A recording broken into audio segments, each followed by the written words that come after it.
Welcome back to D215. In today's video, we will resolving vectors into its components is one of the most important skills students need to have in introductory level physics. This is highly relevant if you ever need to add vectors together, work with forces, or perhaps prepare for things like the dot products. In high school, I often refer to this as breaking a vector into its components. Today's video is going to cover just that. So our first example today is going to be using an acceleration vector, 20 meters per second squared, at 36.87 degrees. I've already represented it up here on my Cartesian coordinate system. Please note that is not to scale. I'm not trying to establish a scale. It's only a sketch to help me determine the directions. Now, if I'm trying to break a vector into its components or resolve it, I'm trying to figure out how much of that vector operates in the horizontal and vertical components. Obviously, this is two-dimensional. What I want to know is how much of the acceleration is in the x and how much in the y.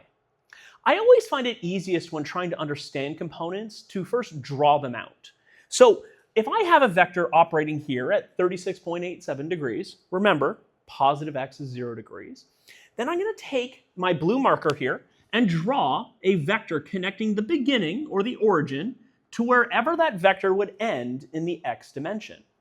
I'm then going to complete the triangle by going perpendicular to the x-axis with another color, this time purple, to indicate where the y component is. And I can quickly label them. Understand this isn't actually necessary to do the math, it's just so that you can understand what's happening. So right down here is acceleration in the x, and to the right I have acceleration in the y. I find it easiest to understand components this way because it very clearly indicates that we have a right angle triangle, so we can use a bit of trig to figure out the components. If I want to know how much of the acceleration is operating in the x, then I can say, well, acceleration in the x, wrong color, acceleration in the x must be equal to the magnitude of the acceleration vector, that is just how large it is. Reminder that we use absolute bars to indicate when I don't care about the direction of a vector, I only care about how large it is. And since the x component is adjacent to my angle, the angle I was given, I can say cosine theta. Now, if I were to plug in 20 for the magnitude of acceleration vector and throw in 36.87 for the angle, I should get 16 meters per second squared for my x component. If I were to do the same for the y, I should get a different answer because we're not horizontal anymore, we're not adjacent to the angle, we're vertical and opposite that angle.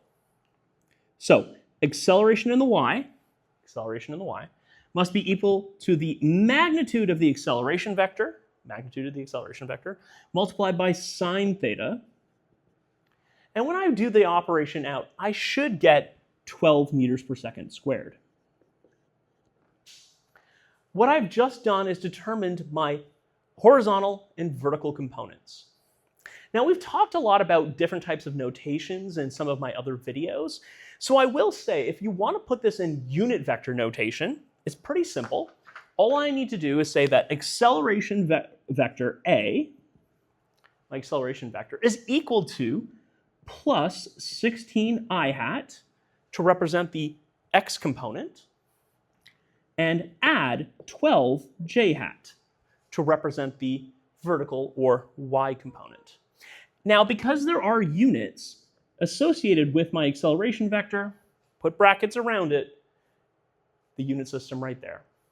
So now we have our rectangular components, our unit vector components, and we've just resolved this first vector. Now, my first example included a vector in the first quadrant. That meant that both the x and y components were positive. In my second example, we have a force vector, 5 newtons, at 126.87 degrees. Clearly, this is in quadrant 2, and at least one of the components is going to be negative. Now, when you're doing out the math for any of your vectors, I highly recommend you identify which components should be positive or negative before you ever touch a calculator. Here we know that the x component has got to be negative because it's pointing to the left in the negative direction. Here we know the y or vertical component should be positive because it will be pointing up. Now, when I want to determine how large the components are, I still need to do the math like I did in example 1. If I wanted to know the horizontal component, we could take the magnitude of vector f, multiply it by cosine of the angle, magnitude, angle, and I would get -3 newtons. That negative comes out from the cosine operation, but it matches what I would have expected, right? That this vector points to the left, at least in the x component, and so that x component should be negative. The math checked that out for me. To do the y component or the vertical component, we can say Fy equals the magnitude of f times sine theta, and we would get 4 newtons. It wouldn't be negative this time. Again, matching my prediction that the y would be positive because it points up. Here are my 2 rectangular components. Now, if I want to put this in unit vector notation, I can do that by simply saying f vector equals -3i hat plus 4j hat, and put brackets and my Newton unit. There's one important thing I want to mention at this point. In high school, I don't usually use a standard angle like this. When I'm teaching my students, I usually get them to set up a reference angle. In other words, how far off of the y-axis or x-axis is that vector? If I were to do the math out, I know that I should get 53.13 degrees right here. And just like in example 1, I could draw out a triangle, do the trig, with that angle to get the exact same components with one important distinction. The horizontal component, or the x component, would be +3 when I do it with that angle. And we know it can't be positive because we know it's pointing to the left. And that's because when you use a reference angle, this is a reference angle, it doesn't know the direction it's pointing in. So you need to put the directions in yourself. And that's a distinction you need to make when you're doing out the components. Do you want to use the standard angle and allow the trig to put the directions in for you? Or do you want to use a reference angle, get the value, and then put the positive or negative in yourself? Honestly, there's no right or wrong way to handle this. It's just whatever you're most comfortable with. Anyways, here are our rectangular components. Here's our unit vector notation for our components, and that's us resolving a vector. Now that you know how to resolve a vector into its components, be sure to check out my Making Sense of Vectors series to understand why we care about components in the first place.